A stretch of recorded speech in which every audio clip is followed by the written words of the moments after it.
به این فکر کردی که پشت فارلند داخل ماینکرافت چی وجود داره؟ به اینجا داخل ماینکرافت میگن فارلند که داخل نسخه های قدیمی ماینکرافت وقتی به پایان دنیا میرسید تونستید این دیوار بزرگ با کلی سوراخ داخلش رو ببینید که بهش میگفتن فارلند. اما مگه اینجا پایان دنیا نیست؟ پس اگه بریم داخلش و سعی کنیم بریم جلوتر به کجا میرسیم؟ پس لایک و سابسکرایب و بگو بریم برات توضیح بدم.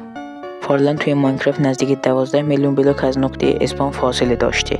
بیا فکر کنیم که این 12 میلیون بلاک برامون مهم نیست و میخوایم بیشتر بریم داخل فارلند تا ببینیم چه اتفاق میفته. اگه وارد فارلند بشیم و نزدیک 1 میلیارد بلاک بریم جلو میرسیم به منطقه فدرلند، یعنی مناطق دورتر از فارلند که وقتی به این منطقه میرسیم آروم آروم جزئیات داخل بازی کمتر میشه، یعنی به مناطقی میرسیم که خیلی صافترن. اگه که جلوتر میریم 1 تریلیون بلاک، 2 تریلیون بلاک، 1000 تریلیون بلاک به منطقه هایی میرسیم که مدام عجیب و عجیب تر میشن که انگار داخل یک دنیای دیگه کاملا داریم بازی میکنیم. وقتی تریلیون ها بلاک از اسپان فاصله میگیریم دیگه فارلند تموم میشه و به یه همچین مکانی میرسیم که انگار یک سری بلاک داخل یه لاین دارن حرکت میکنن و در نهایت وقتی همینجور راهمون رو ادامه میدیم میرسیم به فرینزلند که فرینزلند داخل فارلنده و میرسیم به همچین منطقه ای که کاملا بازی به باگ تبدیل میشه.